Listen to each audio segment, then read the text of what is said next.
তওবার সঠিক নিয়ম কোনটি? ফরজ সালাত আদায় করার পর ইস্তেগফার বললেই কি তওবা? না না না না, শুধু আস্তাগফিরুল্লাহ বললে তওবা হয় না।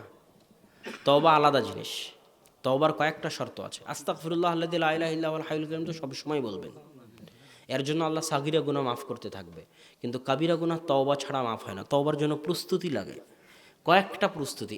এক, যে বড় গুনাহ করেছেন ওই বড় গুনাহের উপর অনুতপ্ত হওয়া, কঠিনভাবে অনুতপ্ত হওয়া।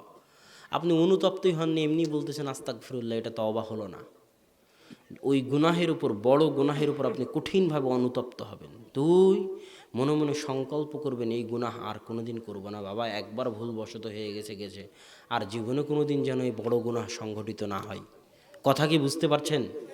এটা হলো দ্বিতীয় শর্ত। তৃতীয় শর্ত, যখন অনুতপ্ত চলে এসেছে, অনেক বড় গুনাহ করে ফেলেছেন, মাথা ঘুরতেছে, কি করবেন খুঁজে পাচ্ছেন না, এই মর্মে সংকল্প করলেন একবার ভুল হয়ে গেছে আর যেন না হয়। এবার লাস্টে হচ্ছে 2 রাকাত সালাত আদায় করে শুধু ওই গুনাহ থেকে তওবা করার জন্য রাতের অন্ধকারে শেষ ভাগে 2 রাকাত সালাত আদায় করে আল্লাহর দরবারে হাত উঠিয়ে কান্নাকাটি করে মাফ চান। এমনভাবে হাউমাউ করে কাঁদুন যেন আপনার মনে হয় যে আল্লাহ সুবহানাহু ওয়া তাআলা আপনার কান্না দেখে মাফ করে দিতে বাধ্য হয়। এত কঠিনভাবে কাঁদতে হবে, কেঁদে কেঁদে আল্লাহর কাছে শপথ করতে হবে। যেন একটা মানুষের সাথে যখন আপনি কথা বলেন, ঠিক সেভাবে আল্লাহর সাথে কথা বলতে হবে যে আল্লাহ, ভুল হয়ে গেছে, আর জীবনে করব না, আল্লাহ মাফ করে দাও। এই মর্মে ওয়াদাবদ্ধ হয়ে আল্লাহর নিকটে মাফ চাইতে হবে। তাহলে আশা করা যায় যে আল্লাহ মাফ করে দিবেন, আশা করা যায় ইনশাআল্লাহ। কবরস্থানে কোনো টাকা পয়সা দান করা যাবে কি? কবরস্থানে কী জন্য দান করবেন এটা তো স্পষ্ট হতে হবে। একটা হচ্ছে মাজারে দান করা, স্পিড ব্রেকার দেওয়া আছে, মাজারে দান না করলে অ্যাক্সিডেন্ট হয়ে যাবে, এটা শিরক, মহাশিরক। আর একটা হচ্ছে ওই মাজারের উন্নয়ন কল্পে দান করা, এটাও মহাশিরক। আর কবরস্থানে দান করা মানে কবরের জায়গা শেষ হয়ে গেছে, আরও জমি কিনা লাগবে গোরস্থানের, এই জন্য আপনি গোরস্থানের নতুন জায়গা কেনার জন্য দান করলেন, এতে তো কোনো সমস্যা নেই। আপনি নিজেকে আহলে হাদিস দাবি করেন কেন?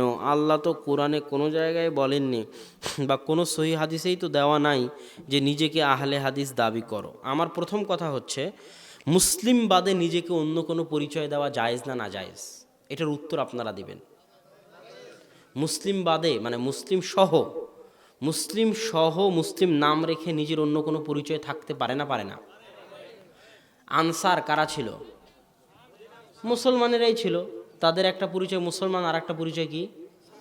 আনসার। মুহাজির কারা ছিল? মুসলমানেরাই ছিল, তাদের একটা পরিচয় মুসলমান, আর একটা পরিচয় কি? মুহাজির। কথা বুঝেননি? তো ঠিক তেমনি যে কোনো ভালো নাম, আপনার নাম আব্দুল্লাহ, আমার নাম আব্দুর রহমান, অমুকের নাম আহমাদ, এটাও তো আমার একটা পরিচয়। যে কোনো বৈশিষ্ট্যগত ভালো নাম যে কোনো মুসলমান তার মুসলমান হওয়ার পাশাপাশি গ্রহণ করতে পারে। কথা মনে হয় বুঝাতে পারিনি আমি। আপনি নিজেকে হানাফি বলতে পারেন, কোনো সমস্যা নেই। কেউ কোনোদিন প্রমাণ দেখাতে পারবে না যে আপনার হানাফি বলাতে সমস্যা আছে, এটা কেউ প্রমাণ দেখাতে পারবে না। আপনি নিজেকে হানাফি বলতে পারেন, কোনো সমস্যা নেই। শর্ত হচ্ছে যে আপনি কোরআন এবং হাদিসের বিরুদ্ধে যায় মাযহাবের এমন কোনো ফতোয়া মানবেন না, যেটা কোরআন এবং হাদিস আছে সেটাই মানবেন। তারপরে আপনি হানাফি হন, কোনো সমস্যা নেই। আহলে হাদিস হন, কোনো সমস্যা নেই। নাম খারাপ না হলেই হলো, নাম ভালো হলেই হলো। জানাজার নামাজে সূরা ফাতিহা ছাড়া নামাজ হবে? সূরা ফাতিহা আদায় করা সুন্নাত, কেন করবেন না জানাজার সালাতে? আব্দুল্লাহ বিন আব্বাসের হাদিস। জামাতে থাকা অবস্থায়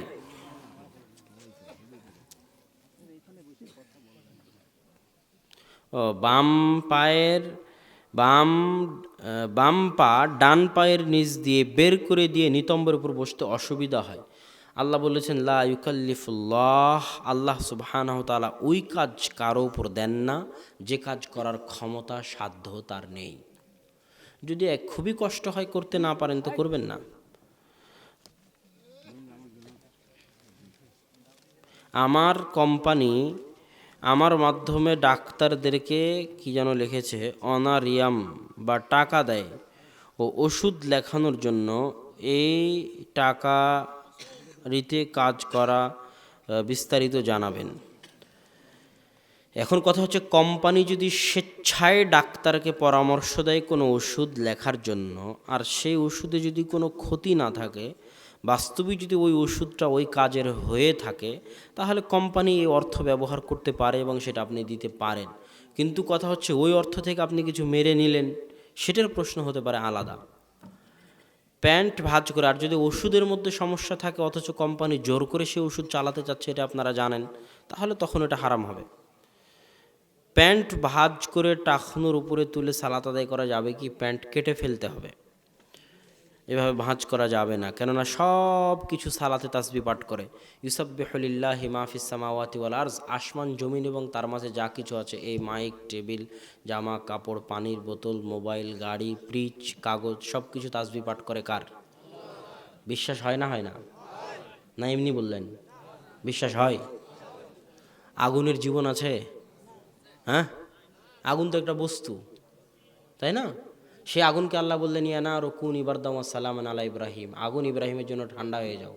তো ইব্রাহিম আল্লাহর কথা শুনলো না শুনলো না? হ্যাঁ, ইব্রাহিম আল্লাহর কথা শুনলো না শুনলো না?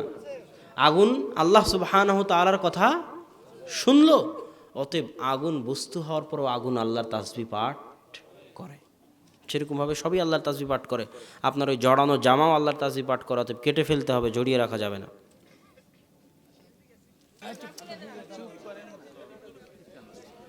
বর্তমানে গ্রামের কিছু মহিলা তালিম করে বা জালসা করে, বিভিন্ন গজল বলে, চাউল ডাউল টাকা পয়সা নিয়ে যায়, সেই তালিম মোবাইলে রেকর্ড করে পুরুষেরা শোনে, তাতে কীরকম সওয়াব হবে?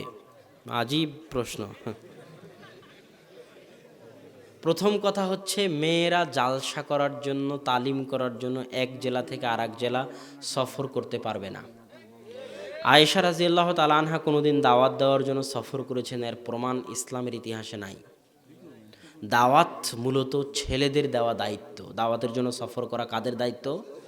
ছেলেদের দায়িত্ব। দ্বিতীয় কথা, গ্রামের মেয়ে গ্রামের বাড়িতে তালিম করবে, কিছু দিনের কথা বলবে, কোনো সমস্যা নেই, করতে পারে। তবে শর্ত হচ্ছে এই যে উল্টাপাল্টা গজল, শিরকি গজল, বেদাতি গজল, জয়ীফ হাদিস, এগুলো থেকে বেঁচে থাকতে হবে।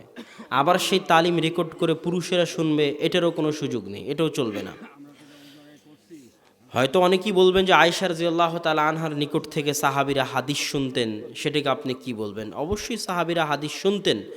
এখন যদি ইলমের ওই রকম কমই দেখা যায়, ইলমের ওই রকম কমতি দেখা যায়, যে এমন প্রশ্ন, যে প্রশ্ন আমাদের সমাজে এমন একজন জ্ঞানী মহিলা আছে, এমন একজন মুহাদ্দিসা আছে, এমন একজন মুফাসসিরা আছে, যেই প্রশ্নের উত্তর না আব্দুল্লাহ ভাই দিতে পারবে, না আর কোনো বড় পুরুষ আলেম দিতে পারবে, ওই মহিলার কাছেই যাওয়া লাগবে, না হলে হবে না। সেটা আলাদা।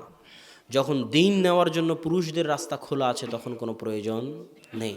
তখন মেয়েরা শুধু মেয়েদের মধ্যেই দিনের দাওয়াত দিবে, স্থানীয়ভাবে এবং কোরআন ও সহিহ হাদিস অনুযায়ী।